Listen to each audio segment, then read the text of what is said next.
Bonjour, je m'appelle Chris et je vais regarder le Volkswagen Taos 2022. À l'extérieur, cela ressemble à une grosse sous-compacte. À l'intérieur, cela ressemble à une compacte avec une excellente gestion de l'espace. Bon travail Volkswagen. Il existe 3 modèles, comme d'habitude chez Volkswagen, de base, intermédiaire et tout équipé. Nous obtenons le modèle tout équipé comme d'habitude. Le modèle de base commence à 27 000 $ et vous obtenez le tableau de bord numérique Volkswagen, les phares DEL, les Mac 17 pouces, le démarrage par bouton poussoir et les sièges avant chauffants, ainsi qu'un système d'infodivertissement de 6,5 pouces, la traction et une automatique 8 vitesses. Le modèle intermédiaire, mon choix idéal, coûte 32 000 $ et comprend Apple CarPlay et Android Auto sans fil, plus de sécurité électrique, 4 roues motrices et une automatique 7 vitesses.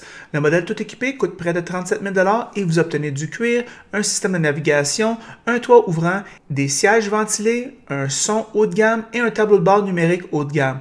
Vous pouvez ajouter près de 3 000 $ pour la destination et tous les divers frais environnementaux et de concessionnaire. Le moteur est turbo-compressé de 1,5 litres développant une puissance respectable de 158 chevaux et 184 livres de couple. J'ai passé l'après-midi avec Taos, je n'ai trouvé aucun défaut. La voici. Bonjour les amateurs de voitures, aujourd'hui Ross m'apporte le Volkswagen Taos, le modèle Highline, tout équipé. J'ai la feuille du manufacturier. Ici, on parle ici du prix de base 36 695. Il y a l'option 19 pouces à 500 $. Il y a les aides à la conduite à 1000 $. On parle d'un total de 38 195, plus le transport 1950 $, plus la taxe d'excise bizarre sur l'air climatisé de 100 $, plus taxe, on parle de 45-46 000 facile. C'est cher, c'est le modèle tout équipé. Je vais vous parler un petit peu de ce qui vient avec. Des petites choses que je trouve peut-être intéressantes pour le modèle haut de gamme. On a le toit panoramique qui laisse beaucoup de lumière naturelle rentrer.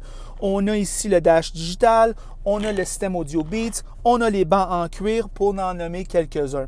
OK? Il y a une couple de petites choses au niveau des faits. Bien, le moteur, lui, il vient avec le 1,5 litres turbo qui fait 158 chevaux, 184 livres de couple.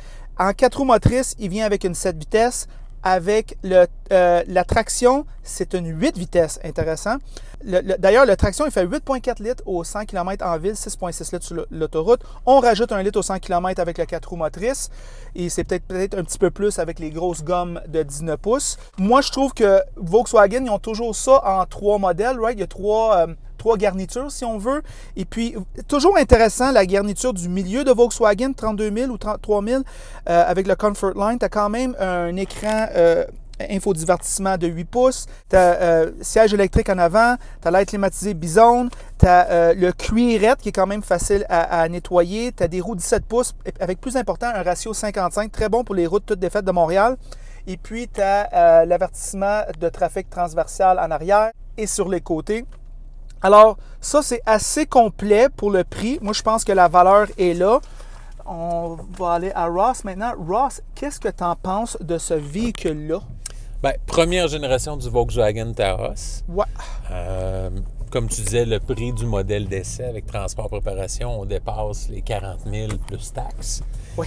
Le prix de base varie de 29 159 jusqu'à 40 000 $ pour vous donner une plage de prix. C'était la première génération. Pas de top safety pick selon les DHS. Quand même surprenant de la part de Volkswagen. Les pros, bien évidemment, ce qui m'a quand même épaté, c'est la faible consommation pour la semaine d'essai que j'ai eue jusqu'à maintenant. L'habitacle spacieux, parce que moi, j'ai des grandes jambes. J'aime reculer le banc à l'avant. Puis malgré tout, les gens à l'arrière ne sont pas trop sacrifiés. C'est incroyable. Fait que vraiment, là, chapeau à Volkswagen.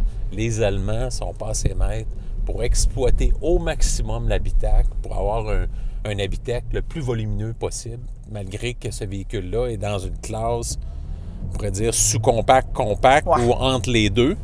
Fait que très intéressant. Petite remarque là-dessus, Ross, on fait souvent la remarque ici sur cette chaîne et souvent, je pense, les autres chroniqueurs, comment que Honda, c'est les maîtres de l'emballage efficient.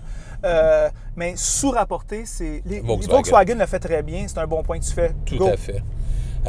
Espace coffre qui est quand même, pour la catégorie, que je trouve qui est quand même généreux. On a vu des véhicules de plus grosses dimensions avoir des coffres moins volumineux. Bonne dimension du VUS compact en termes de stationnement.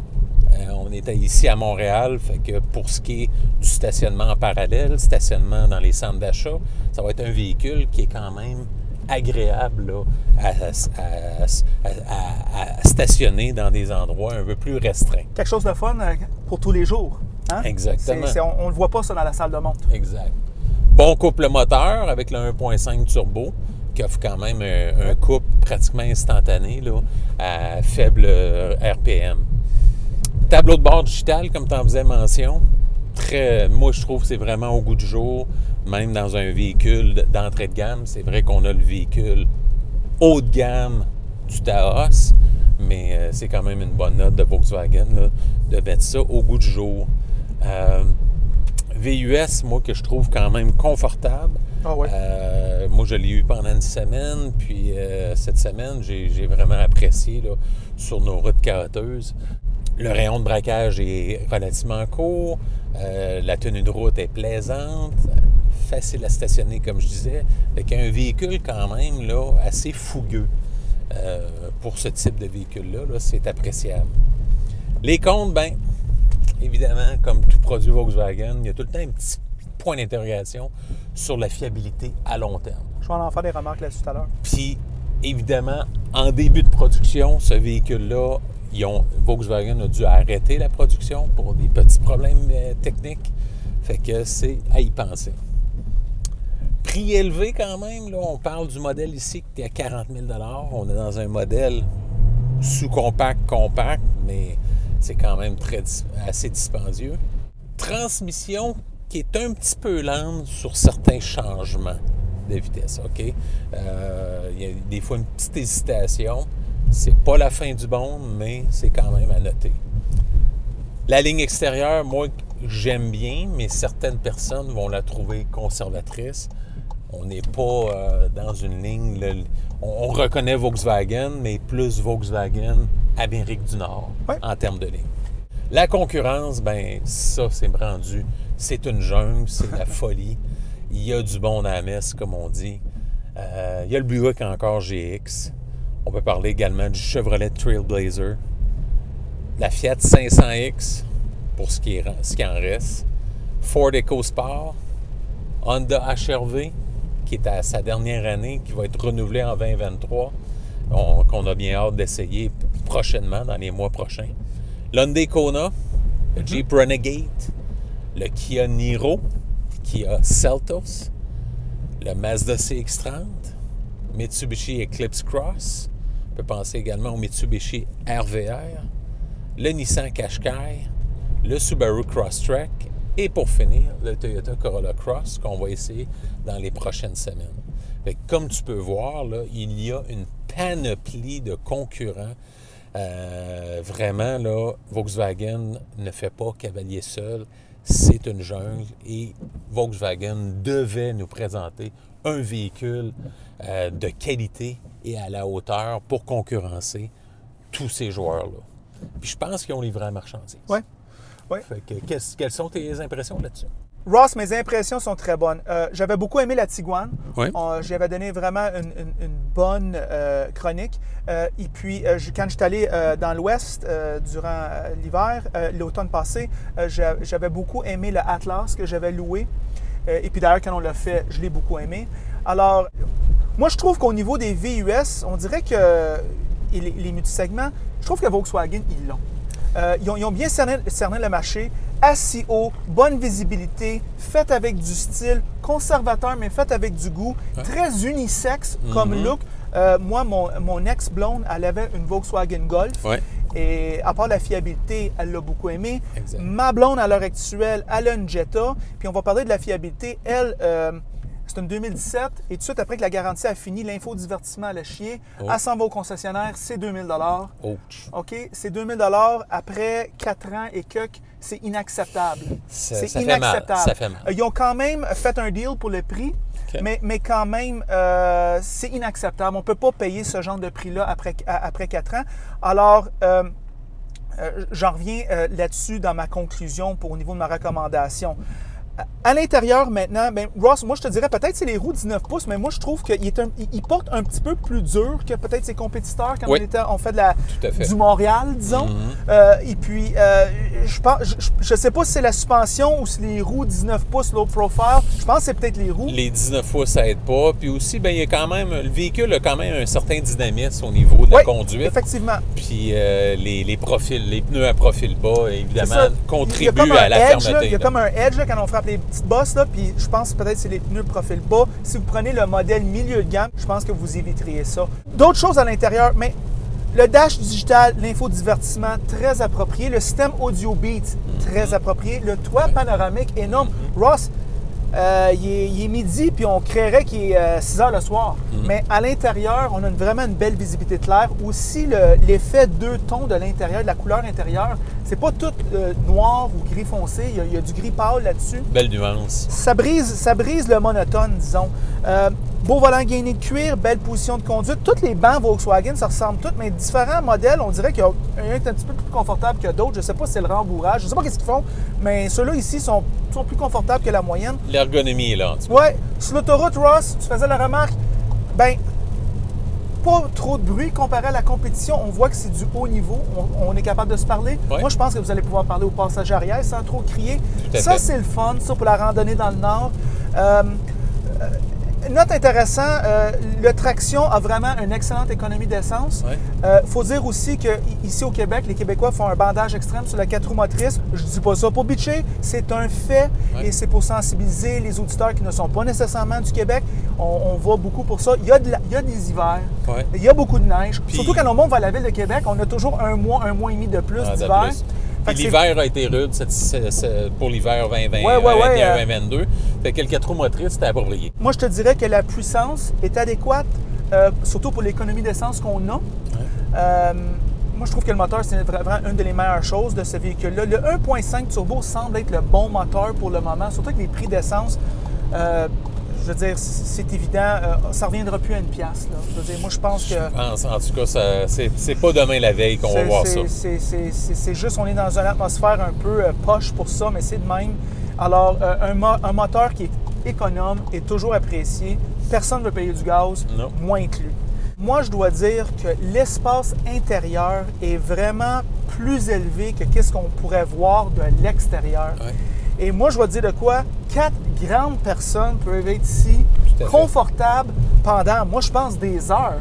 Et ça, c'est pas quelque chose que tous les compétiteurs peuvent faire. Et vrai dire, très pas dans ce créneau-là. Ben non.